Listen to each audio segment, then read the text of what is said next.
Hello everybody and welcome back to another episode of Nerd D Soup. My name is Reuben, joined here today with no one, and I'm back to review One Piece Season 2, the live action adaptation. Really excited to talk about Season 2 because I absolutely loved Season 1. It's actually what inspired me to finally start One Piece, and I watched the entirety of East Blue, and then I stopped watching for 2 years, and then in anticipation of Season 2 I picked it back up, so I literally just watched the arcs that Season 2 is adapting. Logtown, Reverse Mountain, Whiskey Peak, Little Garden, and then the finale in Drum Island. And this will be a spoiler review. I'll start by giving my general thoughts on the season so far. And also, if you're interested in hearing the thoughts of Cam and Aaron, we recorded a group review that's up on our Patreon page. So if you want to check that out, you can listen to that on patreon.com/nerdsoup. Yeah, and I'm not going to get too in-depth with this review. I'm going to keep it general, what worked and what didn't work for me. And I think I'll start with the positives. I think that this cast continues to be absolutely picture perfect. And I know Oda is heavily involved in the casting. Well, really, they sent him pictures and clips and he picks based on who he likes most. So they're doing a lot of the preparation for him and then he makes the final decision. The initial cast was incredible in Season 1 and they're even better in Season 2, at least in my opinion. Not everything works when it comes to story, but the characters themselves are just an absolute delight. I mean, starting with Inaki Godoy as Luffy, it's a character that's almost impossible to play. If you told me that Luffy was coming to live action, I would say that's a bad idea, just because of how expressive and wild he is, not only in his personality, but in his expressions. It's just a hard character to portray without it coming off as corny and cringy, but I think Inaki does an incredible job. I know he's very divisive on the internet. I feel like it's a performance that's either going to work for you, or it isn't. And luckily for me, I think he's great. I feel like at times his character has been a little nerfed in that his abilities are not quite as awe-inspiring as they are in the anime. But still, it's fun to see him do Gum Gum Pistol and Gatling and all the different moves. The spirit of Luffy is alive in this performance. Emily Rudd as Nami, absolutely no notes. I mean, I'm going to keep saying this throughout the review and throughout my experience watching this show, but that's probably the best casting of the main crew. I mean, she's just Nami come to life. Taz Skylar as Sanji, probably the best casting for the original crew. I mean, he's just like Sanji come to life. No, he's unbelievable as this character, and I like the change. It started in Season 1.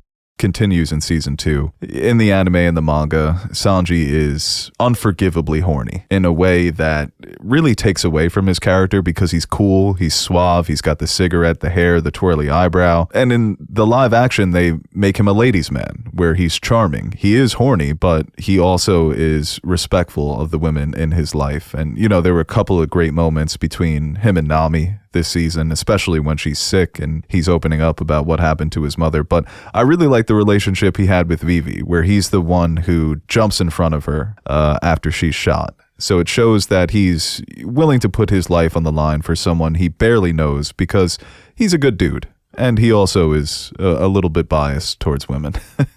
It's just, it's a lot easier to accept Sanji's character in the live action. When you're watching him make the drinks on Whiskey Peak, he was so charming in that sequence. And I hate that those two ladies turned out to be Baroque Works assassins. Makanyu is Zoro. Help us. Probably the best casting that they've done in this show. He's another one, absolutely ripped from the anime and the manga. I do wish that they would give Zoro a bit more personality. You saw that here in Season 2 when he's put under the spell of Miss Golden Week. He's laughing, he's making jokes. And I feel like that was a way for them to make Zoro goofy without making him goofy, because he is a lot sillier in the anime and the mangas as he's maturing into a great swordsman. But still, when it comes to eating up space on the screen, he is devouring every time you see him. He's got aura, as the kids like to say. And that moment in Whiskey Peak, that was one of my most anticipated moments of the season, taking on 100 assassins successfully. And Netflix even put up a video of them counting all of the different kills. You know, that was a great moment the first time I saw it in the anime, that Zoro is the one who figures out these guys aren't pirates, they're all assassins. And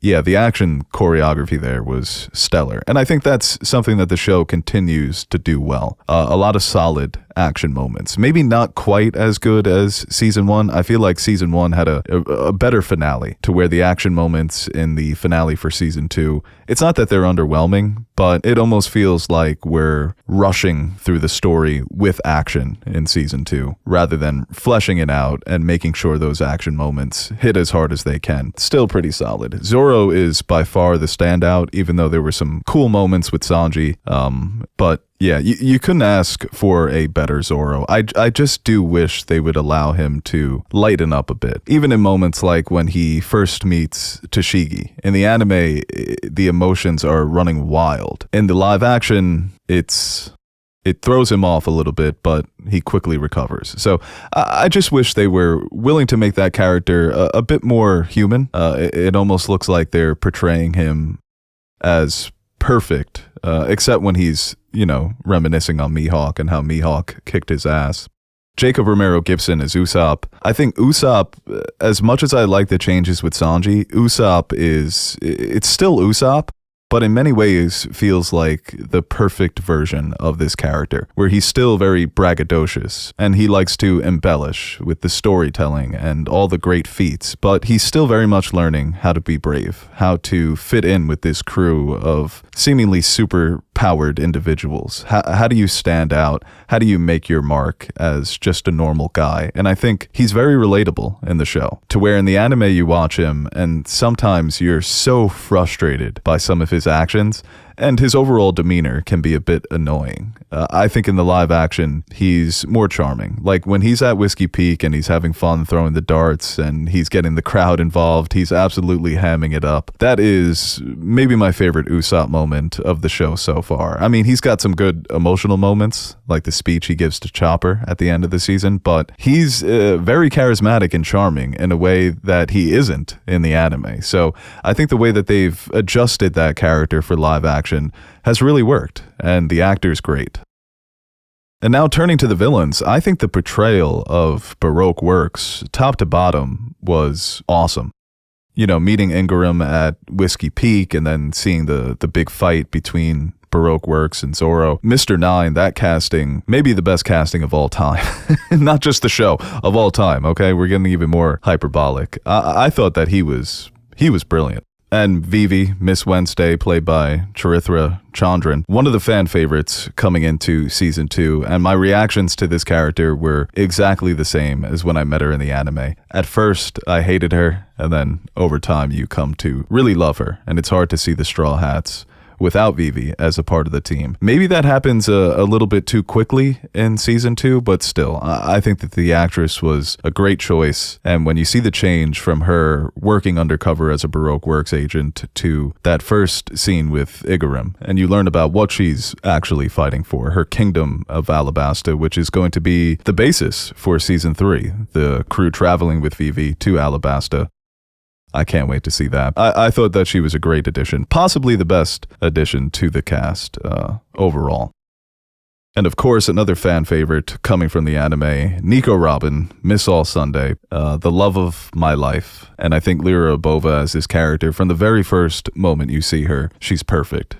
She comes off as powerful, strong, sexy, mysterious. It feels like she's playing both sides here. So you're not quite sure what she wants out of all of this. And even the scene that's adapted straight from the anime, when she first appears on the boat, that's actually her first appearance in the One Piece manga. Here, it's maybe her third or fourth, but that was a great interaction, and it's basically a one-to-one adaptation of that scene. So she was brilliant. I mean, seeing all the outfits from the anime, I didn't mind that whatsoever. Her relationship with the Straw Hats, with Baroque Works, with Croc, with Wapool, the way that she's sort of balancing all these personalities throughout the season. She was terrific. And the rest of Baroque Works. Mr. Five, I mean, some of those shots are taken straight from the anime, twirling the gun and flicking his boogers. Miss Valentine with the weight changing. I thought some of those action sequences were really well done. David Dastmalchian as Mr. 3, that's a casting that got people really excited because he's one of those actors who knows how to be silly and wonky when it comes to a story like One Piece. You know, he's obviously experienced when it comes to superhero storytelling, and he just looks great under that makeup as Mr. 3. And as frustrated as I've been with the way they don't let Luffy let loose with his abilities, I know that the CGI costs a lot of money. I think that that's probably some of the most creative fight scenes we've got with Luffy in the live action, to where it doesn't quite go down like that when it comes to Luffy's confrontation with Mr. 3, but I appreciated the creativity. You know, when his arm is stretching around, he's trying to find the real Mr. 3, and then some of the references to their battle in the anime, seeing that in the live action was really cool. Of course, we've got the otter on the back of an eagle holding a machine gun. Seeing that in live action, you know, that's a really fun aspect of this show, is that they're making their best effort to adapt some of these more far out, fantastical, and straight up ridiculous elements. Sometimes I feel like they go too far to where certain things can be changed because they work better in live action versus anime, to where you can still keep the spirit and the tone of the show, even though you have to sacrifice some of those ridiculous designs or concepts that Oda is so famous for. It's not that they aren't good, but some things just don't quite work in live action. But they actually pulled this one off because the otter looks fun, and that was a cool fight between Sanji and Mr. 13 and Miss Friday.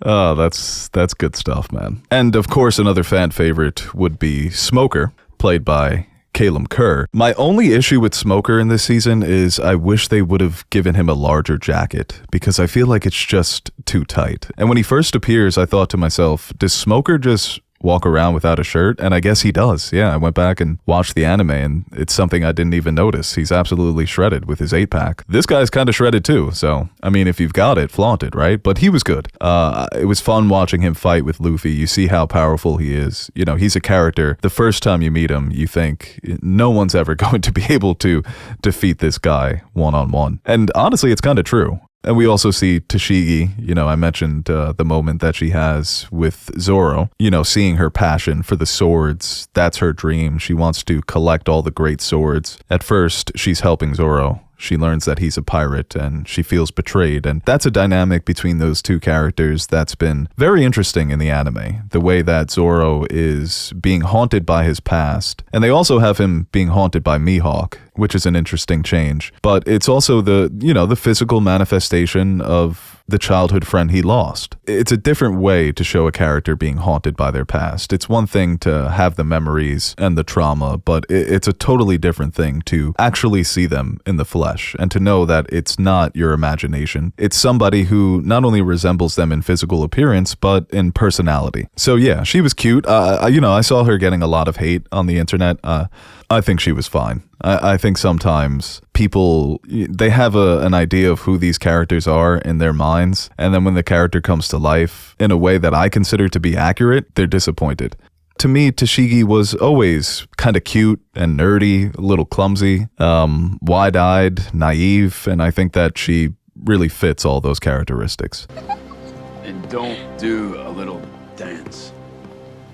I remember watching these parts in the anime for the first time and thinking that each setting to me leading up to Alabasta had great pacing, to where each little island you go to is so important to the overall development of that next arc. To me, the live action feels a bit rushed. I think Logtown was underwhelming. The moment where Luffy is going to be executed by Buggy, it just doesn't quite hit the same. Also, Jeff Ward as Buggy, by far the best actor, I think, in this show. When it comes to portraying their character, he's absolutely electric every time you see him. But to me, that moment is just not quite as impactful as it was in the original. The fights between Luffy and Alvida are a bit silly and clumsy. I don't know if it's budget or directing choreography, but there's just something missing when it comes to the way they portray Luffy's fighting abilities. Whiskey Peak was probably the best island for me in season 2 that they visit. Obviously, already mentioned the Zoro fight, which they always handle the Zoro moments perfectly.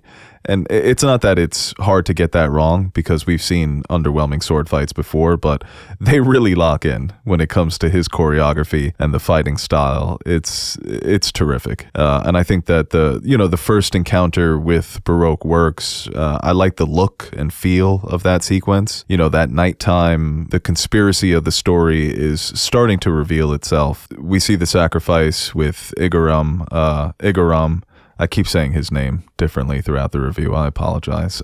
The powers of Mr. Five, Miss Valentine, some of the other Baroque Works members. So Whiskey Peak was handled well. Little Garden, in my opinion, it does feel a little rushed. Like the impact of meeting Dory and Brogy, especially on the character of Usopp, I feel like it's not felt as much. I like the CGI. I've said this in the past, but I'm a fan of shitty CGI. I wouldn't necessarily call the Giants shitty, but at times it feels a little bit uncanny, which eventually I'm able to suspend my disbelief. I just remember being so moved by watching this the first time, and the way it was adapted for me was not as emotionally impactful. I did like Miss Golden Week, her manipulation of Luffy and him struggling to snap out of it. The fight sequence with Mr. 3 was really fun. Some good choreography there when Zoro and Mr. 5 start fighting. And there was a change here that I think speaks to some of the criticism I have with Zoro's character. In the original, he puts up the sword purely out of vanity, because if he's going to be turned into a statue, he wants to look cool. That's his reasoning. Here in the live action, it's because he wants to comfort Vivi. So they changed that character, and it's a tiny little nitpick, but it goes a long way, because in the anime, it shows that Zoro is a bit of a douchebag and a little bit of, it's a ridiculous thing to do in that moment when you're facing certain death. Vivi and Nami are like, why is that your focus right now? How cool you look? You're going to die.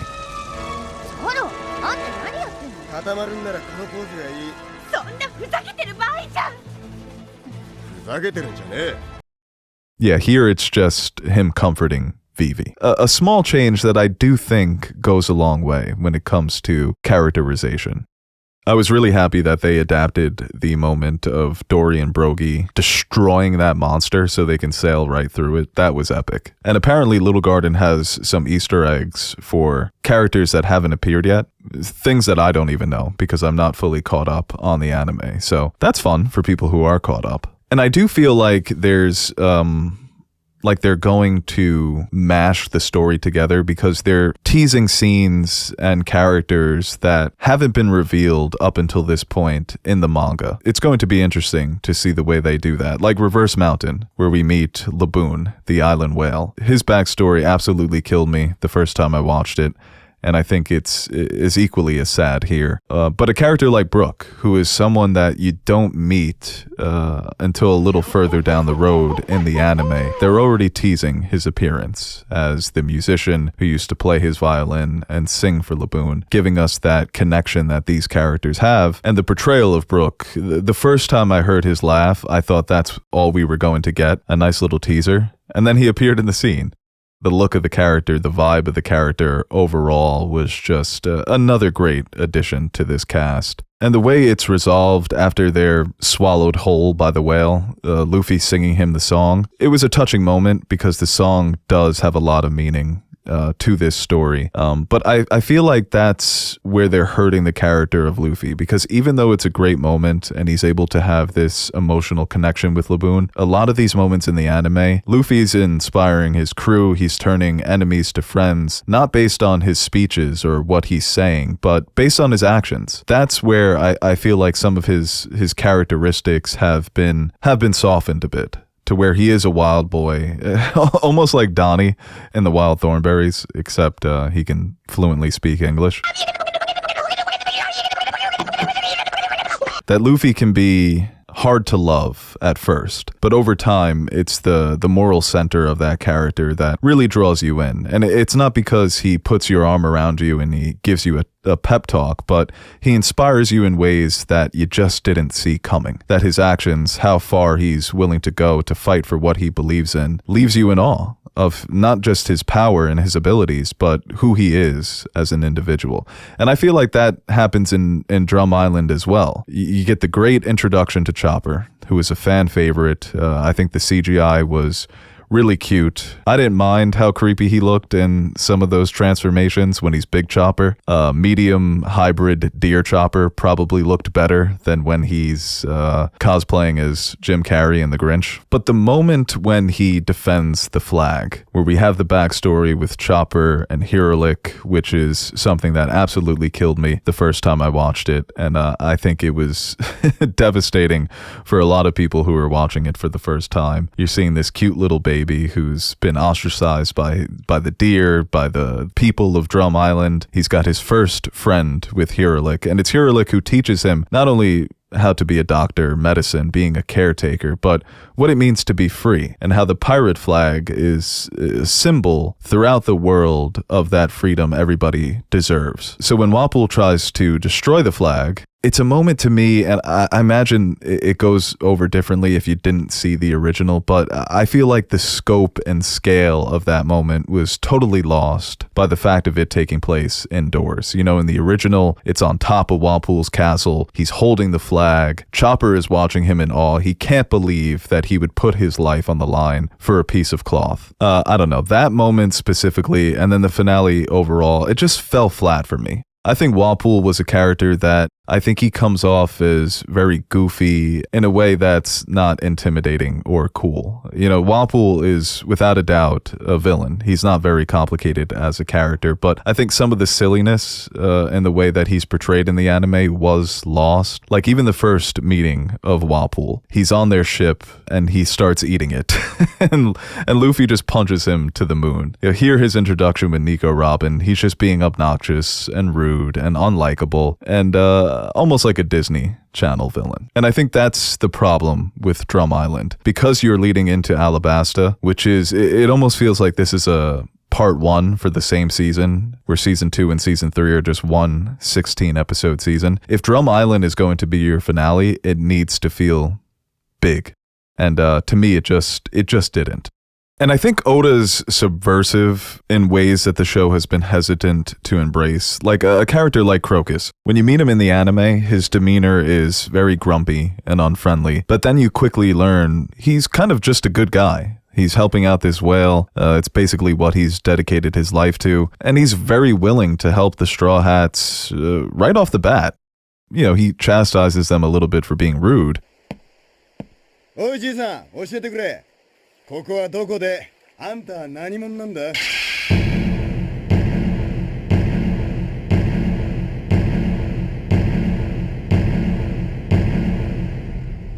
人に質問するときは、まず自分から名乗るのが礼儀ってものじゃないのか。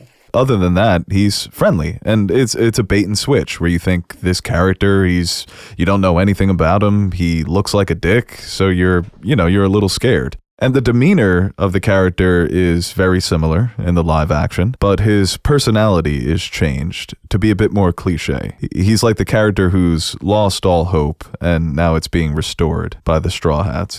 Some of the randomness and the subversiveness of Oda's writing, the way that he likes to portray characters and trick the audience to where you think he's going to be a villain, turns out to be a friend, or the opposite. I think some of that has been lost, to where they're trying to make it silly, goofy, and comedic, but they don't fully understand why One Piece can be so funny at times. But yeah, even though Drum Island for me, it doesn't quite work as an ending to your season, I do wonder if I didn't come into this having watched the anime, if I would feel differently. You know, even a sequence like Luffy and Sanji going up the mountain, It's such an ordeal physically, the physical toll of that challenge. I've seen a lot of people praise that sequence, and to me it was a little bit underwhelming.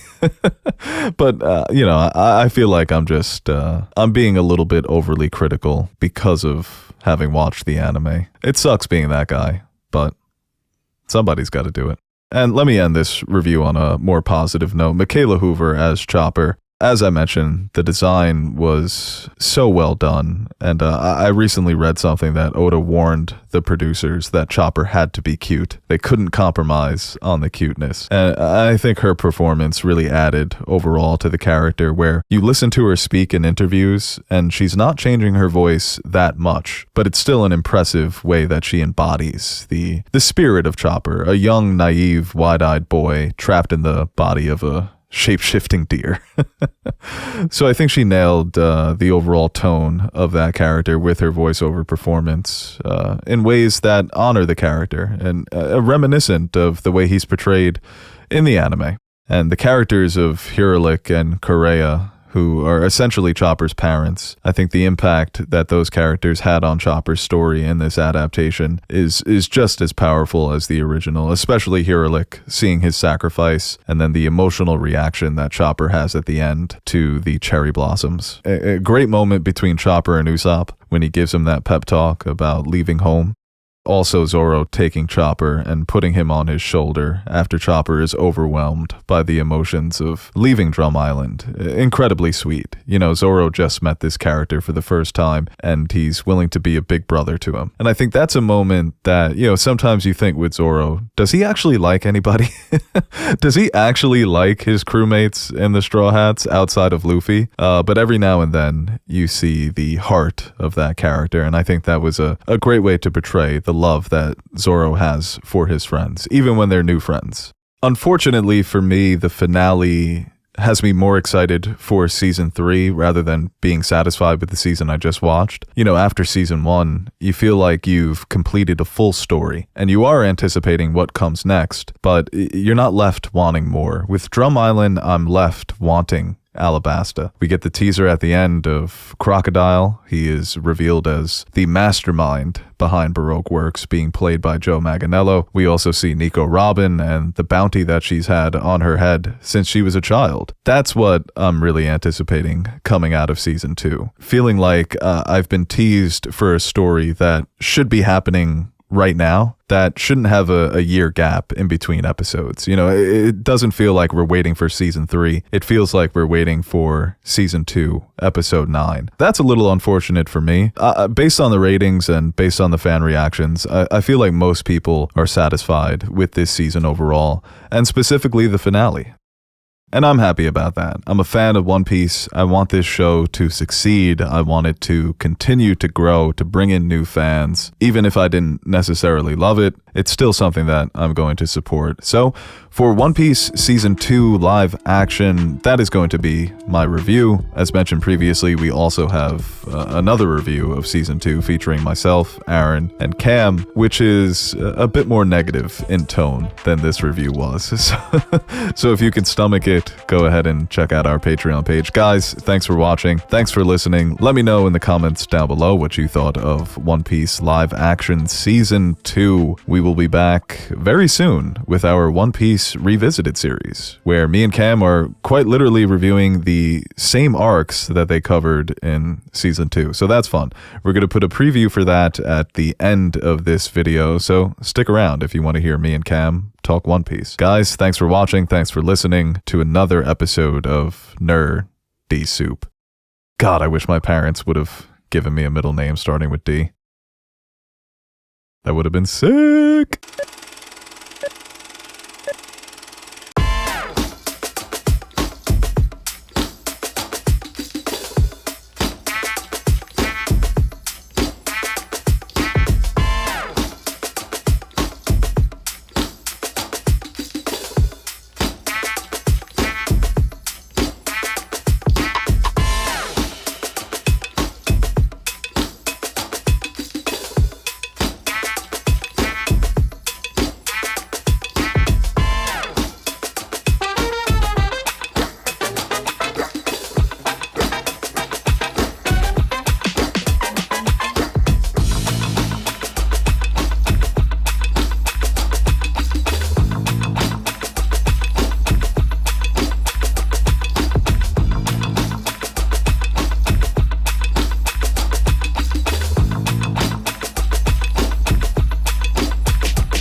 from there, I think we go to Little Garden, right? And Little Garden is probably one of my favorite arcs up until this point. There we meet Mr. 3 and what's her name? Miss Golden Week? Is that it?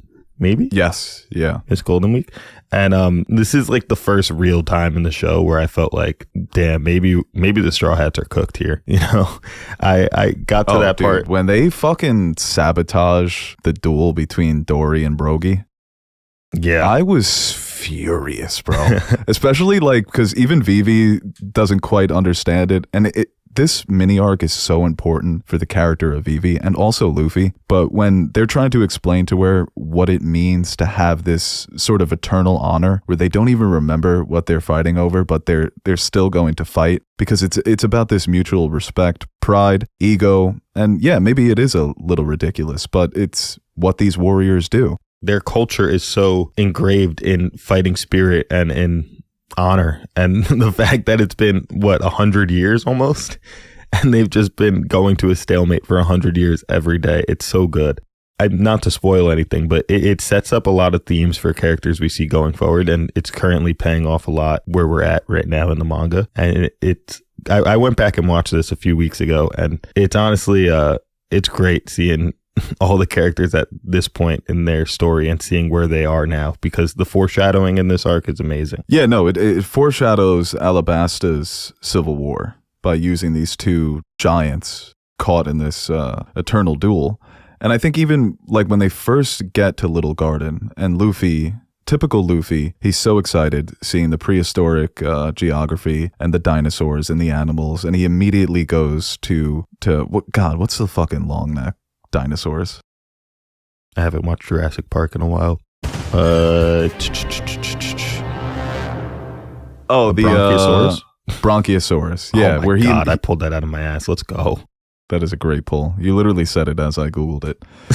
Yeah, where he immediately goes to ride the Brachiosaurus, and he's got the great view, and then they all start attacking him, and he's kind of dancing through them, and Vivi's like, what are you doing? And I think it's a great way to showcase the difference in philosophy. Vivi, and this ends up becoming one of the best, this ends up leading into one of the best moments between the characters when Vivi and Luffy have that moment in the desert. But when she sees him just act without any caution whatsoever, you know, she's being so careful when it comes to figuring out a way to save her country. And that sometimes it's not going to be as simple as you come up with a game plan and then you execute it flawlessly. Sometimes you just need to act. And I think that's a great example there where, you know, she's so worried about what Luffy is doing and Luffy has no hesitation whatsoever. But yeah, I mean, just, you know, the introduction of these giant characters and, you know, learning about their history, their culture, and what led them to this moment, the,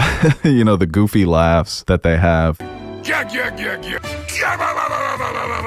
The way that Usopp and Nami initially are just terrified of the giant that they're with. I can't remember whose name is which. But then Usopp becoming, you know, sort of infatuated with these guys. Yeah. It really it's a good arc for Usopp, because Usopp's like your typical scaredy cat, like kind of a bitch, for lack of a better terms. Yeah.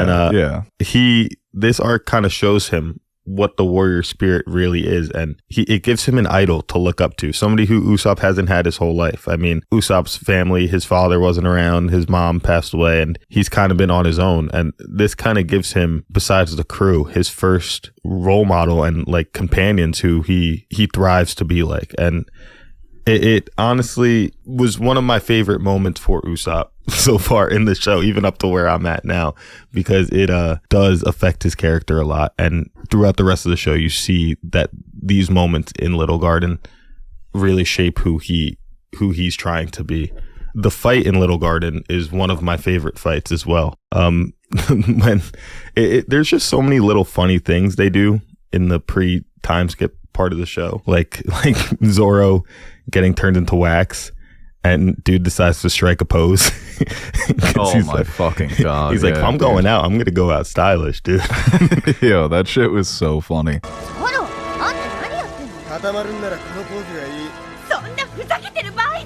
I am like fascinated by the psyche of Zoro's character because he's so strong and tough. It's like he would never follow anybody or call them captain. Yet because Luffy is actually crazier than him, he respects it.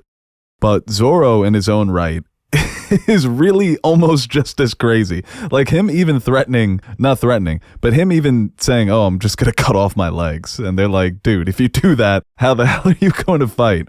He's like, oh, I'll figure it out. It's just, I love the way where he is at times very, he's run silent, run deep, but he can be silly and goofy and funny. And this is one of those moments that just made me laugh the first time I saw it.